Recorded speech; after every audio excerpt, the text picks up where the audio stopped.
காரியம் என்ன என்றால், எம்பரம் பொருளாகிய ஸ்ரீ சந்திரமௌலீஸ்வர பெருமானுக்கு 5 தலங்களை உடையதாக ராஜகோபுரத்தை அமைத்து மகா புண்ணியத்தை தேடியிருக்கிறோம். நீங்கள் நினைக்கலாம் அல்லது நான் நினைக்கலாம், இது எங்களுடைய வாழ்க்கையோடு நடந்து முடிவதென்று. இல்லை.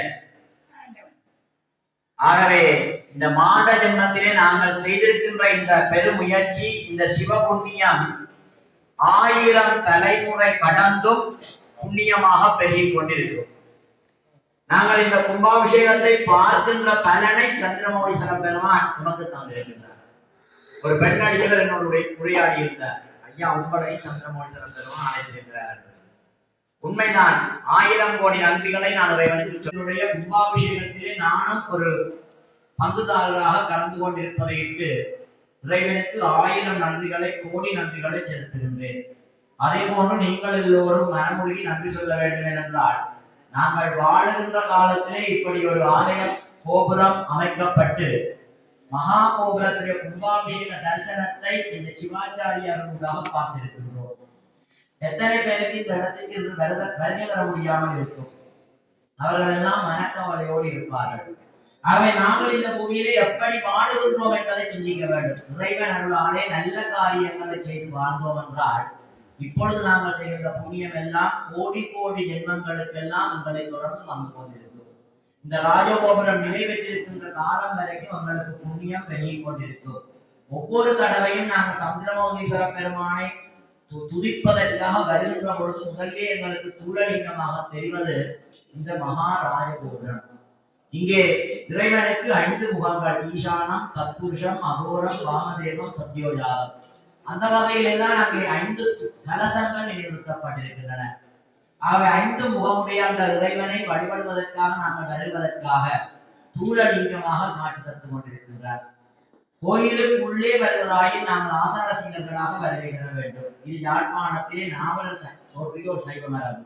மேலாடைகள் இன்றி ஆண்கள் வேட்டி அணிந்து வருவதெல்லாம் இப்பொழுதெல்லாம் கேட்கிறார்கள். ஆகமந்திரி அப்படி இருக்கிறதா என்றெல்லாம் கேட்கிறார்கள்.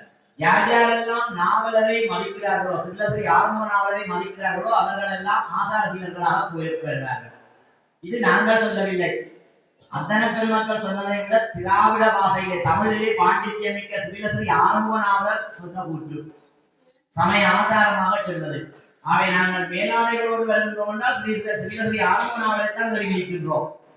அப்படி ஆசார சீலர்களாக வருகை தர முடியாதவர்கள் வெளியிலே நின்று சிவபுராணத்தை சொல்லியோ, தேவாரங்களை சொல்லியோ, 12 திருமுறைகளை ஓதியோ அந்த மூலலிங்கத்தை வழிபடலாம். ஆகவே தீட்டு தொடர்புடையவர்கள், ஆசார குறைபாடுடையவர்கள், கற்பிணி பெண்கள், நோயாளிகள், வயோதிபர்களுக்காகத்தான் இந்த தூயலிங்கம் அமைக்கப்பட்டிருக்கின்றது. ஒரு வயோதிபர் தாத்தா, நாங்களும் அப்படித்தான் போவோம் காலத்துல வீட்டு முற்றத்திலே இருந்து அந்த சிவபெருமான் இந்த தூயலிங்கத்தை பார்த்து வழிபடக்கூடியதாக இருக்கும். ஆகவே அத்தகைய ஒரு பெரிய பணியை நாங்கள் செய்திருக்கின்றோம். இன்றைய தினம் கும்பாபிஷேகம் பார்த்திருக்கின்றோம்.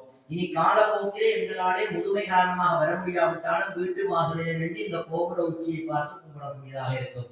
ஆகவே நாங்கள் செய்திருக்கின்ற காரியம் 1000 ஆண்டுகள் கடந்திருக்கும். ஆகவே இந்த புண்ணியம் எல்லோருக்கும் கிடைக்க வேண்டும். அதனாலேதான் கோபுர தரிசனம் கோடி புண்ணியம் என்று சொன்னார்கள். கோடி என்றால் எல்லை கடந்தது என்று ஒரு அர்த்தம். இன்னொன்று கோடி என்றால் புதுமை, கோடி வஸ்திரம் என்று சொல்வோம், புதியது. ஆகவே அங்கே தொடங்குகின்ற புண்ணியம் உள்ளே வந்து நாங்கள் தொண்டுகள் செய்வதனாலே அது பெருகும். ஆகவே புதிதாக நாங்கள் செய்கின்ற அந்த புண்ணியம், இந்த கோபுரத்தை கையை தூக்கி கும்பிடுவோம், அங்க தொடங்குற புண்ணியம் உள்ளுக்கள் நுழைந்து வந்து தீவட்டி பிடித்து சங்கூதி சிவமக்களை அடிச்சு பொடிமுறை ஆளவட்டம் ஏந்தி சிவபுராணம் படிச்சு இப்படி நாங்கள் எல்லா வழிபாட்டையும் செய்கின்ற பொழுது அந்த புண்ணியம் கோடி மடங்காக பெறும். ஆகவே நாங்கள் ஒரு கோடி தரிசனத்துக்காக தயார்படுத்தி இருக்கின்றோம் எங்களை. ஆகவே இந்த எங்களை தயார்படுத்தினோம் என்றால் நாங்கள் செய்யவில்லை, எங்களை கருவியாக வைத்து சிவபெருமான் செய்திருக்கிறார். நாங்கள் ஒரு கருவி மட்டுமே. ஆகவே எங்களுடைய வாழ்நாளிலே இப்படியான ஒரு திருப்பாக்கியம் கிடைப்பதற்கு நாங்கள் என்ன புண்ணியம் செய்தனை நெஞ்சமே. நெஞ்சிலே இருக்கின்ற உயிரிலே இருக்கின்ற சந்திரமௌலீஸ்வர பெருமானுக்கு 1000 கோடி நன்றிகளை சொல்ல வேண்டும். ஆகவே இந்த கோபுரம் நிலைத்து நிற்கும் அளவிற்கும், சூரிய சந்திரர்கள் நிலைத்து நிற்கும் அளவுக்கும், இந்த கோபுரம் நிலைத்து நிற்கும் அளவுக்கும் இந்த மாதகர் பிரதேசத்திலே சந்திரமௌலீஸ்வர பெருமானுடைய திருவருள் பரிபூர்ணமாக விளங்கிக் கொண்டிருக்கும். கோயிலும் சுனையும் கடலுடன் சூழ்ந்த கோணமாமலை அமர்ந்தாரே. திருகோணேஸ்வரத்தை பற்றி பாடிய பாடல். இந்த ராஜகோபுரத்தில் நாங்கள் அபிஷேகம் செய்கின்ற பொழுது பார்த்தோம், வடக்கு கோணம் கடற்கரையுடைய அலைகள் எல்லாம் ஆர்ப்பரித்து எழுந்து வருகின்றன. ஏனென்றால் அந்த ராஜகோபுர கும்பாபிஷேகத்தை தாங்கள் பார்த்து விட வேண்டும் என்று அங்கே கோயிலும் சுனையும் கடலுடன் சூழ்ந்த கோணமாமலை அமர்ந்தாரே. கோணமாமலை அமர்ந்திருக்கின்ற இறைவன் தான் கடல் சூழ்ந்ததாக, ஒரு பக்கம் கடல் சூழ்ந்ததாக, இன்னொரு பக்கம் கழனிகளும் தோட்டங்களும் வயல்களும் சூழ்ந்ததாக மிக ரம்யமான ஒரு சூழலிலே இந்த சந்திரமௌலீஸ்வரர் பெருமான் வீட்டிருக்கிறார். சந்திரமௌலீஸ்வரர் சந்திரம் குளிர்மையானது, அம்பாள் சாந்தநாயகி. எங்களுக்கு வாழ்க்கையில என்ன வேணும்? மகிழ்ச்சி, குளிர்மையான வாழ்க்கை. துக்கம் அப்படி இருக்கும், வெப்பமா இருக்கும். பிரிவு வெப்பமா இருக்கும். கடன் வெப்பமா இருக்கும். வெப்படாய் தீர்மன் இருந்தால் அது வெப்பம் தானே. சந்திரமௌலீஸ்வரர் மகிழ்ச்சியையும் ஆரோக்கியத்தையும் சந்தோஷத்தையும் கல்வி அறிவையும் எங்களுடைய வாழ்க்கைக்கு தேவையான எல்லா நல்ல விடயங்களையும் தருவதாலேதான் எம்பெருமானுடைய நாமம் சந்திரமௌலீஸ்வரர் பெருமான். இவ்வளவு எல்லாம் கிடைத்தால் எங்களுடைய வாழ்க்கை சாந்தமானதாக இருக்கும். சாந்தநாயகி அம்பிகா சமேத சந்திரமௌலீஸ்வரர் பெருமான் எவ்வளவு ஒரு அருமையான பெயரை எங்களுடைய இறைவன் தாங்கி இருக்கின்றான்.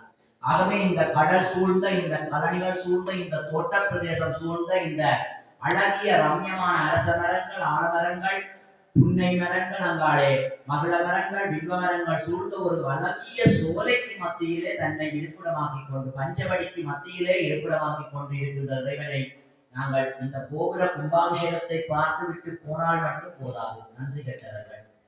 எப்பொழுதெல்லாம் எங்களுக்கு நேரம் கிடைக்கின்றதோ சந்திரமௌலீஸ்வர பெருமாளுடைய ஆலயத்துக்கு ஒரு 10 நிமிஷம் ஒதுக்க வேண்டும். ஒரு வாழ்நாளிலே 10 நிமிஷம், ஒரு நாளிலே 10 நிமிஷம், ஒரு 10 நிமிடம் நான் சந்திரமௌலீஸ்வர பெருமானை வணங்குவேன். பக்கத்துல முருகனும் இருக்கிறேன், 2 பேரையும் கூட ஒரு 20 நிமிஷம். ஆகவே இதை எங்களுடைய வாழ்க்கையினுடைய பழக்கமாக கொள்ள வேண்டும். பராபவ வருஷம் பிறக்க போகின்றது செவ்வாய்க்கிழமை. பராபவ வருஷத்திலே இருந்தாவது பரம்பொருளாகி சிவபெருமானுக்கு நான் 10 நிமிஷம் வந்துட்டு தான் போவேன். அந்த ராஜகோபுரத்தை பார்த்து கும்பிட்டு தான் போவேன். அந்த ராஜகோபுர படியில இந்த கை பட்டுத்தான் போவேன். இதுதான் நாங்கள் பராபவ வருஷத்திலே செய்கின்ற நல்ல காரியமாக இருக்கும். ஏனென்றால் கோயில்களை கட்டுவது பெருசல்ல. இங்கே மூத்த சிவாச்சாரியார் சொன்ன கோயில்களிலே எல்லாம் அடியார்கள், இது எங்களுக்கு இருக்கின்ற மிகப்பெரிய வேதனை. எம்பெருமானை பார்ப்பதற்கு எவருமே வருவதில்லை. இங்கே 5 நாட்கள் கிரிகள் நடைபெற்றன. அடியார்கள்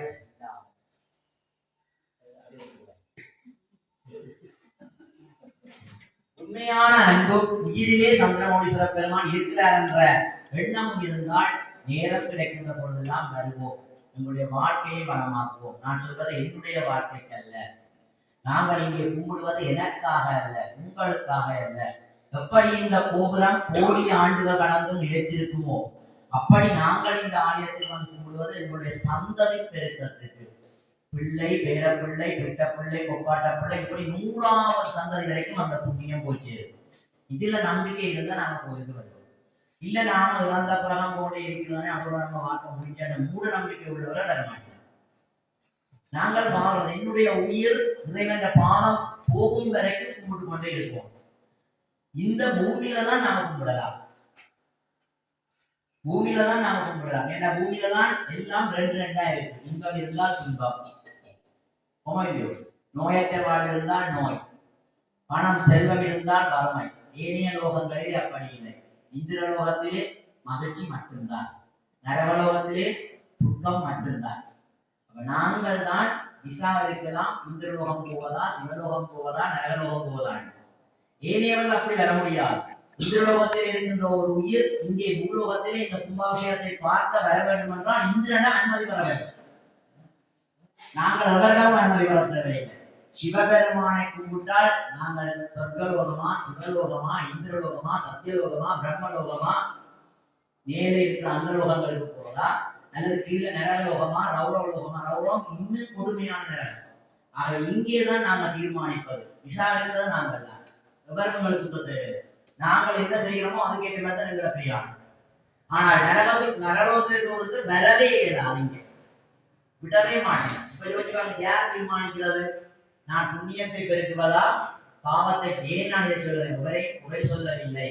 இந்த கோபுரம் உயர்ந்திருப்பது போல எங்களுடைய உள்ளத்திலும் இறைநிலைக்கு உயர்ந்திருக்க வேண்டும். இந்த உள்ளத்திலே எங்களுடைய கோபுரமாக உச்சியாக உயர வேண்டும். நாங்கள் சிவத்தன்மை உடையவர்களாக வாழ வேண்டும்.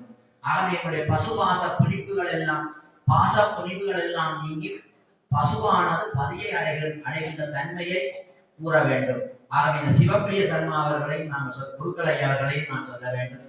என்னை அழைத்திருந்த நான் இங்கே வருகை தந்திருந்தேன். உண்மையிலேயே அவருடைய பக்குவம் கிரியையிலே தெரிகின்றது. அடியார்கள் இருந்தார்களோ இல்லையோ சிவனுக்கு செய்ய வேண்டிய எல்லாத்தையும் பொறுமையாக எதை சொன்னாலும் ஓமன்னா செய்வோம். அந்த மிக பக்குவமாக அந்த யாக பூஜை வழிபாடுகள் ஹோம வழிபாடுகள் எல்லாவற்றையும் மிகச் சிறப்பாக ஆக்கியிருக்கிறார். உண்மையிலேயே நல்ல சிவாச்சாரிய பெருந்தகைகள் எல்லாம் சேர்ந்ததா அதனுடைய கதிர் செல்லப்பா குருக்களை அவர்களுடைய மகன் பேரப்பிள்ளைகள் நல்ல சிவப்பிரியா குருக்கள் அவருடைய மாமனார் அவருடைய சகலன் இப்படியாக ஒரு குடும்பமாக சேர்ந்து இந்த கும்பாபிஷேகத்தை நடத்தி இருக்கிறார்கள். உண்மையிலேயே நான் அறிமுகப்படுத்த தேவையில்லை. ஆனால் குரு அருளின்றி திருவருள் இல்லை. ஆகவே இந்த குருவனுடைய பஞ்ச சிவாச்சாரியாருடைய திருவருளும் எங்களுக்கு கிடைக்க வேண்டும். இங்கே கஜன் சிவாச்சாரியார் அவர் சகலகலா வல்லவர். இந்த கும்பாபிஷேகத்துடைய அடிநாதம் அவர் என்பது விளங்கிவிட்டது எனக்கு. சகல விடயங்களையும் பார்த்து பார்த்து ஒவ்வொரு விடயமாக கண்காணித்து செய்து நிறைவேற்றி இருக்கிறார். அவருடைய குருவருள் எங்களுக்கு நிறைவாக கிடைக்க வேண்டும். சிவப்பிரிய சர்மா அவர்களுடைய தலைமையிலே இந்த கும்பாபிஷேகம் நடைபெற்றிருக்கின்றது. ஆகவே தெளிவு குருவின் திருமேனி காண்டல் என்பதற்கு அமைய இந்த சிவாச்சாரியாருடைய கருணையினாலும் அவருடைய புண்ணியத்தினாலும் சந்திரமௌலீஸ்வர பெருமானுடைய திருவருள் பெருவருளாக கிடைக்க வேண்டும் என்று பிரார்த்தித்துக் கொண்டு இன்பமே சூழ்க சந்திரமௌலீஸ்வர பெருமானுக்கு சந்திரமௌலீஸ்வர பெருமானுக்கு சந்திரமௌலீஸ்வர பெருமானுக்கு.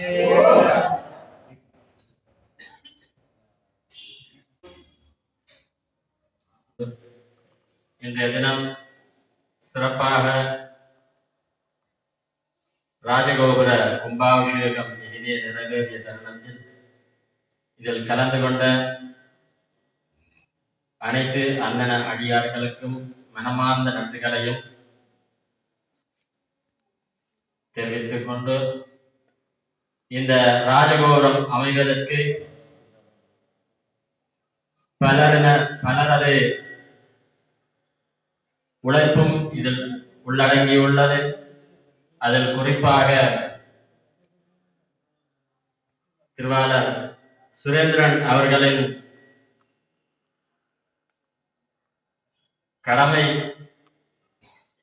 கடமை என்று சொல்ல வேண்டும். ஏனென்று சொன்னால் அவர் இந்த ஆலயத்திற்கு கொடியேற்ற திருவிழாவை முன்வந்து தொடங்கி அத்தோடு விட்டு செல்லாமல் தொடர்ந்து இந்த ஆலயத்திற்கு என்னென்ன தேவையோ அத்தனையும் தானாக முன்வந்து நானாக இதுவரைக்கும் ஒன்றும் கேட்டதில்லை. அது செய்வோம் இது செய்வோம் என்று ஒன்றுமே கேட்டதில்லை. அவராக உணர்ந்து செய்து தந்துள்ளார். அதே போல இந்த ராஜகோபுர வேலையில் அடித்தளம் அமைத்த பின்பு இது எப்படியே கிடக்கின்றது, இதை தொடங்குவோம் ஐயா, மிச்சம் சிவன் பார்த்துக் கொள்ளுவார், நாங்கள் முதல் தொடங்குவோம் என்று சொன்னார். அதே போல அவர் தொடங்கி வைத்தார். மிச்சத்தையும் அவர்தான் முடிச்சும் வச்சது. இடையில் 2 உபயங்கள் எங்களுக்கு கிடைத்தன. அவர்களுக்கும் 3 உபயங்கள். அதில் திரு நுணசை 6ஆம் திருவிழா கந்தசாமி அவர்கள், அந்த 6ஆம் திருவிழா உபயகாரர்கள் அனைவரும் சேர்ந்து ஒரு தளமும், திரு சிவஞானம் ராஜசேகரன் அவர்கள் ஒரு தளம், மற்றது நவரத்னம் வசந்தன், அனைத்து சகோதரர்களும் நவரத்னத்தின் பிள்ளைகள் அனைவரும் சேர்ந்து ஒரு தளத்துக்கு உதவி செய்தார்கள். விகுதி வேலைகள்லாம் திருவாளர் சுரேந்திரன் அவர்களே பொருட்படுத்தி விட்டார். தொடக்கினா நானே முடிச்சு விடுறேன் என்றார். அவர்களுக்கு எம்பெருமானது திருவருள் என்றென்றும் கிடைக்க வேண்டும். இங்கே ஒருவர் மத்தளத்துக்கு 2 பக்கம் தான் அடி உள்ளது. இங்க 4 பக்கமும் அடி வேண்டி கொண்டு ஒருத்தர் திரு சண்முக சுந்தரம் அவர்கள், நான் ஒரு பக்கம், சுரேந்திரன் ஒரு பக்கம், சிதம்பரம் வாத்தியார் ஒரு பக்கம், ஓச்சி ஒரு பக்கம், திரு சாஸ்திரியார் ஒரு பக்கம், வேளாளர் ஒரு பக்கம், வீண்டடிக்கிறார்கள் ஒரு பக்கம், ஒவ்வொருத்தரும் ஒவ்வொன்று சொல்ல மத்தளமாக திரிந்து ஓடி ஓடி திரிந்து அனைவரையும் கண்காணித்து இந்த வேலை கோபுரத்தை நின்று ஒப்பேற்றி தந்தவர். அவர்களுக்கும் எம்பெருமானது பரிபூரணமான திருவருள் கிடைக்க பிரார்த்தித்துக் கொண்டு, எல்லாத்திற்கும் மேன்மையாக இந்த ராஜகோபுரம் அமைவதற்கு அடித்தளமிட்டவர் திரு சிற்றம்பலம் வாத்தியார். தேருக்கு வந்த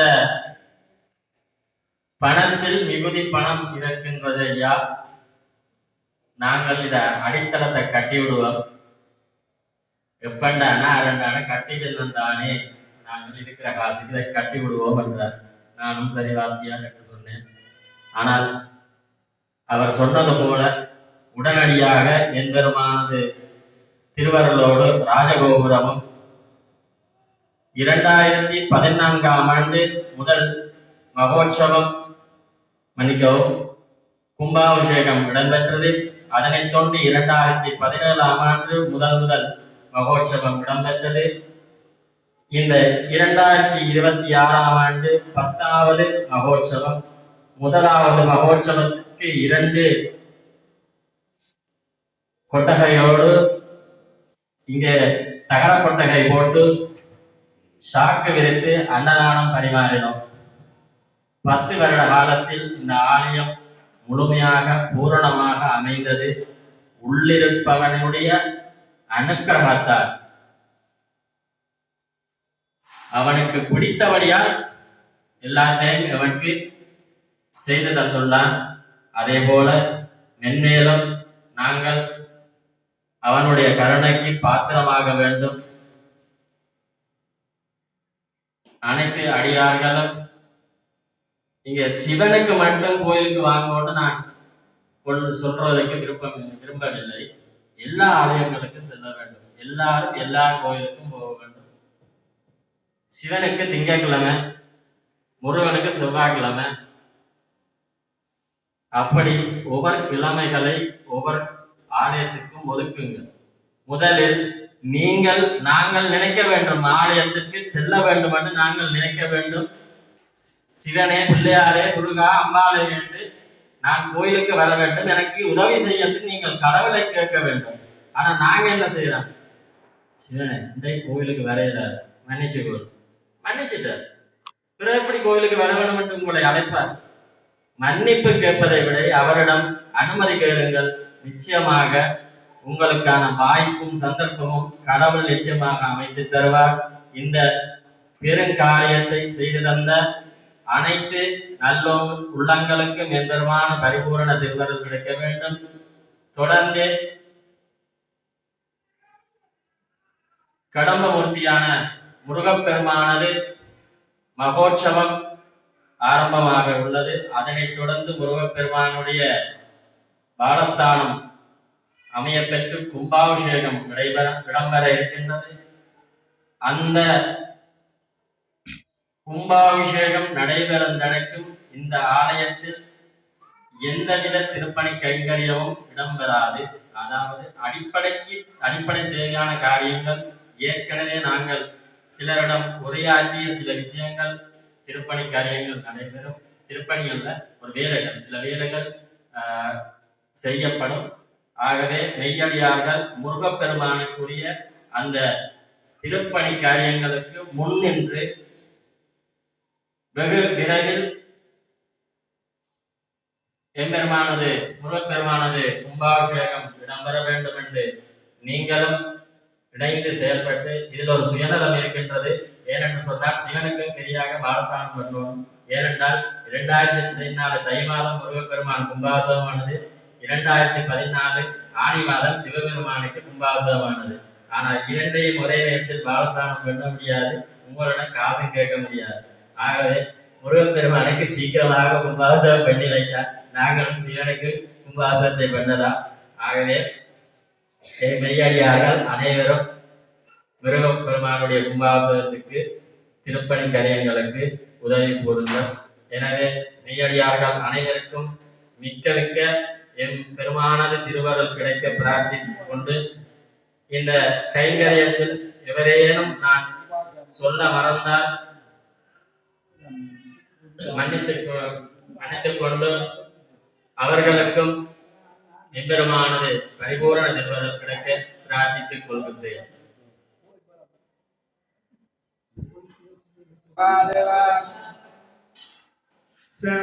கையடியார்களே, இன்றைய தினம் சாந்தநாயகி சமேத சந்திரமூலீஸ்வரர் பெருமானுடைய மகா கும்பாபிஷேகமானது குறுகிய காலத்திலே ராஜகோபுரத்திற்கான அடித்தளங்கள் எல்லாம் அமைக்கப்பட்டு அழகிய சிற்பசாஸ்திர முறைப்படி 5 தளத்திலே ராஜகோபுரம் அமைக்கப்பட்டு அழகிய வர்ணங்களினாலே தீர்க்கப்பட்டு இன்றைய தினம் மகா கும்பாபிஷேகம் இடம்பெறுகிறது.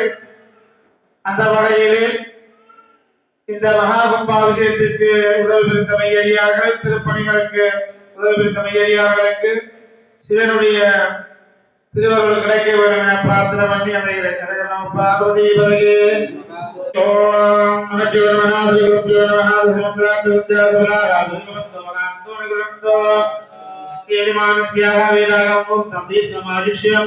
पूजा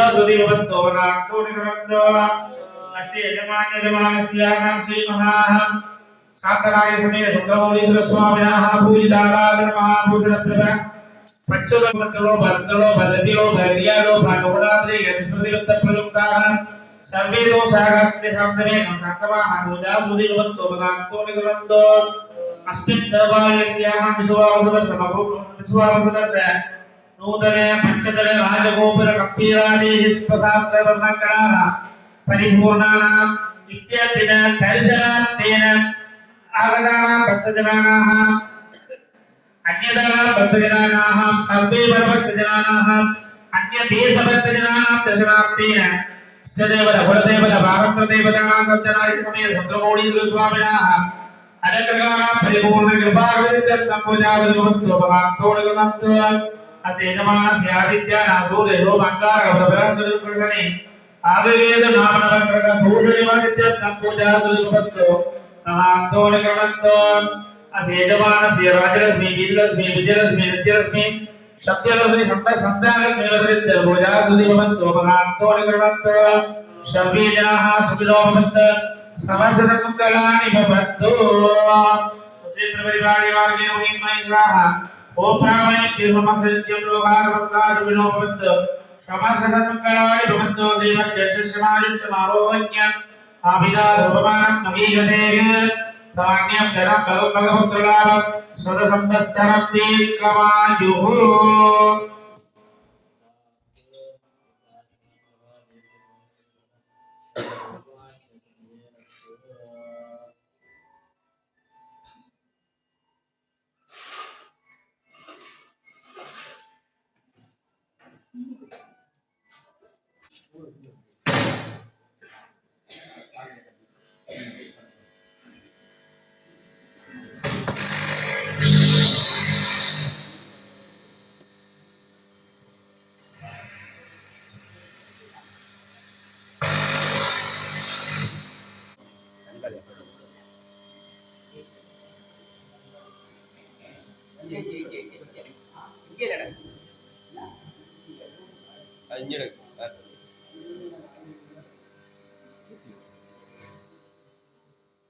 சரி சரி